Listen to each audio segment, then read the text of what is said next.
state of Missouri. And early in 2011 all the way through 2011, 2012, we were receiving hits at a record pace. We were hit twice here in St. Louis in 1 month. We were getting hit out of 15 teams, 3 of them were hit in 1 month. And throughout the entire summer of 2011 into 2012, we were hit probably out of 15 teams, we were hit about 5 times. So we were asked by management, Jeff City, and management all over the state to do something different. Why are we getting hit? Create some new technology. Anything we can come up with, whether it's technical or operational or anything like that, we try to do something different. So we created a couple things out of that program, by the way. We came up with a message unit that now follows on the shoulder about a quarter to a half mile behind a working unit. It's a message board that just tells the traffic left lane closed ahead, right lane closed ahead, etc. That's really helped. The state of Missouri came out with the move over law, which also really helped. Our Kansas City team created what's called the Kansas City light. It's just a light that goes on top of the TMA, a very, very bright light. So as I started thinking, well, what can we do different in addition to provide more safety for our units, I really didn't think I'd come up with a light. It was one of the last things I would thought, because I think we have enough lights out there. But as I took some video and I bought some binoculars and I watched the teams working, I quickly thought to myself that traffic is just simply waiting too long to get over.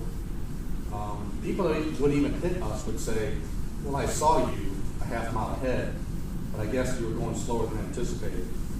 So I thought, what could I do, what can my crew do to get them, for lack of a better word, maybe annoyed, pay attention. So I came up with a system of 6 white lights.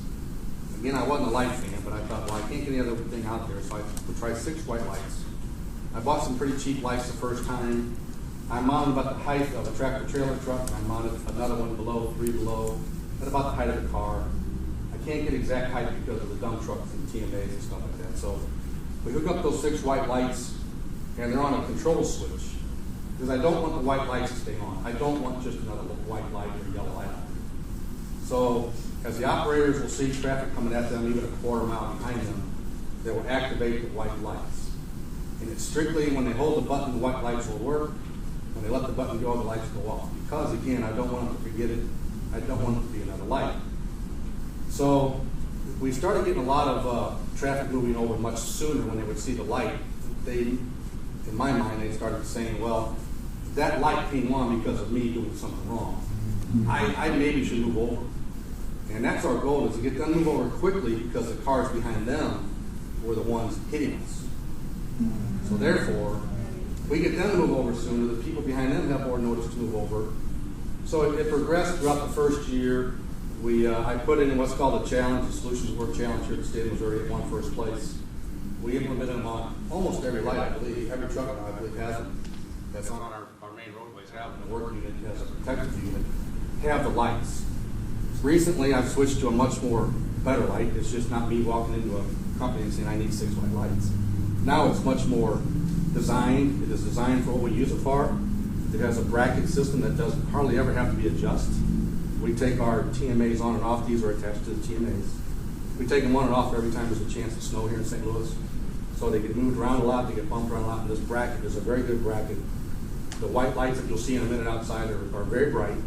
They're going to get your attention. They're very directional too, by the way. You'll see them if you're in the lane next to our lane. You'll see them, but they won't be as bright as the lane you're in. So that's what we came up with, and we noticed a big reduction in hits. I've only had 1 truck hit in 2 years, which is unheard of here in St. Louis. 1 truck has been hit with the lights working, and that guy was driving it. And he believes, I'll let him speak for himself if he wants to, but he believes if we would have had the next phase of my idea, it's a sound system. I've created another sound system. We have 2 units in St. Louis. It's a sound system activated. If they don't pay attention to the lights at about the quarter mile or maybe 1,000 feet back, they let go of 1 switch and they switch to number 2, the lights come back on with a sound system. Tom has been a champion, otherwise this would have been down the drain some years ago, more than a year ago. The sound system, our legal team in Jeff City said you cannot use an air horn. You cannot use a siren. That's already taken in the world out there. We cannot use that. But if you can mix it up, make it really kind of odd, we'll let you try it. So this is, we started last April 1st, 2 units, and neither unit, it's a hot seat unit, it's the last unit in the procession. Neither unit has had a hit. We've seen a drastic reduction in close calls. We see people moving over much sooner with the lights and the sound, which gives the people behind them room to move over much sooner. We've seen people to the sides of the lane that we're in being more cooperative, because now they're all paying attention to the lights, all paying attention to the sound. They will be cooperative and let people merge in and merge out. That's a big advantage. We recently striped a project right down 64 here during the construction phase. The striping was really bad in the sunshine. We went out and did a project for the contractor, and the state trooper was assisting us. Cars were just coming by us so fast, and we're in the middle lane, we really felt insecure. My operator said, do you mind if I use the sound, even if I don't have someone coming at me? I said, sure, let's see if you can use it, see if we can get them to slow down. Well, sure enough, the trooper didn't slow them down, our lights didn't slow them down, but the sound system, no screeching brakes, no slamming on the brakes, but yet as people passed us, you could tell significantly they were slowing down and we're paying attention. So that's the next phase. I'm going to enter that in this year's Solutions at Work Challenge, the sound system. So if you see the lights outside in a minute, I'll be glad to show them to you. I also got the sound system. I'll let you hear that for 1 or 2 seconds. Not real long. It is loud, and it is odd. It's an odd sound. So do you guys have any questions for John before you go see it? I mean, he's going to be out there. You can ask him out there too. But Yeah. anything in this controlled environment? Are you driving while, or are you? Yeah, we were moving, So you're moving striping while- operation. Yeah, this is moving operations. Does this distract your driving, having to look behind you and worry about the? Yeah, you look behind you more than you do in front of you. Okay. But that's- We're going, That's common. at the time we were going 12 mile an hour, now we're going 8 mile an hour. Oh.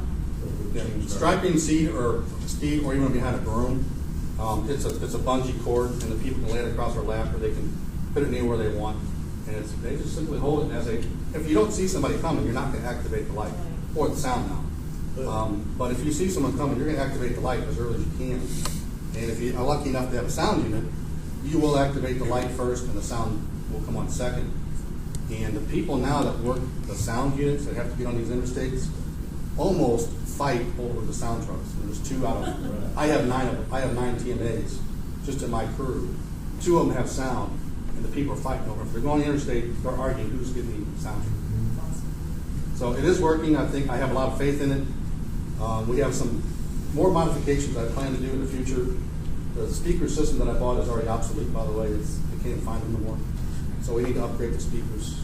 So any other questions in this environment before we go out there? Cost of the lights? They're under $300 last time I checked. So you can get a package of the lights and the 30-foot cable, the push button, and I told them it had to be winter survivable. So when you disconnect them and they stay with the TMA back at the yard, and the truck goes and plows snow all winter, there's a cap that goes onto the wire to keep the corrosion and the salt and the calcium out of the wiring system. So the whole system for one team? About $2,400 the last time I checked. And divided over the life of the truck, it's compared to our accident rates. Well, for us, it's actually life of the TMA too, because Life of the sometimes the TMA. TMAs we take out of the old truck and put in the new truck that we replace. And you can see how sturdy built the light is. When I went back to the company here in St. Louis, I said I need a sturdier light because the crew, there was just enough bolt before. And as bouncy as those TMAs are, and as rough as it was, they're always adjusting them. We haven't had to adjust these all year that I'm aware of. Yeah, I want to say about the light system is great, because I've seen it out there. I've seen people a quarter mile, half mile back. And if I see that they don't really react to us being in that particular lane, I'll hit the light several times, and if I don't see them react, I'll leave the light on.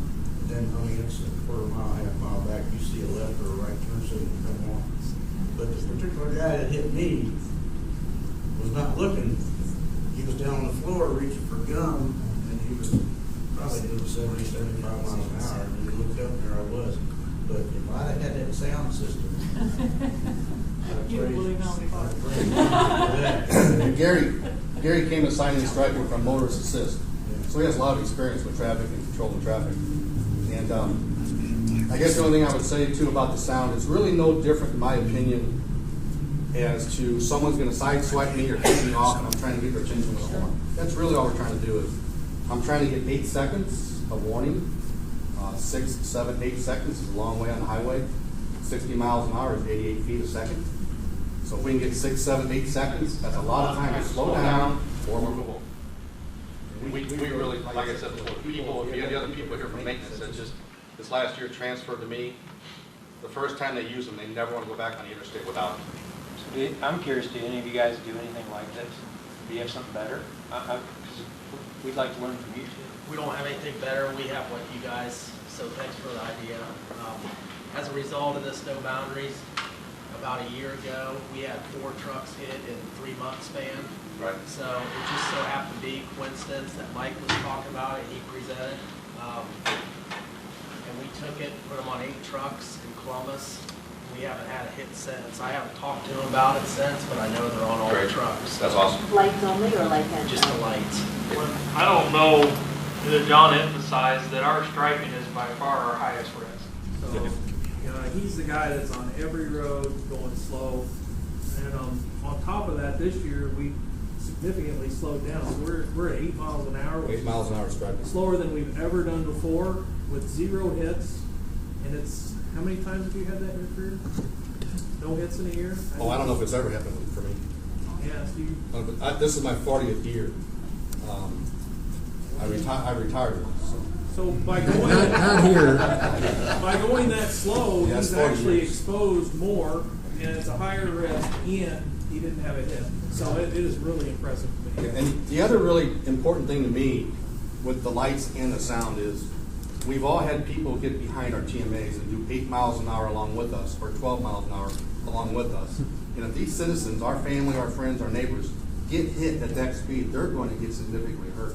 So what we taught our drivers and operators is to hit them with the lights if they're back there. If they don't move out of the way and they don't merge out of traffic, go ahead and hit them with the sound.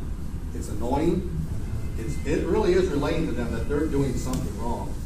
And we don't want our people to stay behind us. We want them out there. So before people used to shake the truck or do some odd things. Now, you simply hit the lights once or twice, you hit the sound a second or two, they get the hint. First chance they get to get out of there, they get out of there. So, You guys ready to go see it? Yeah. Okay, so That's it. Ohio. Just get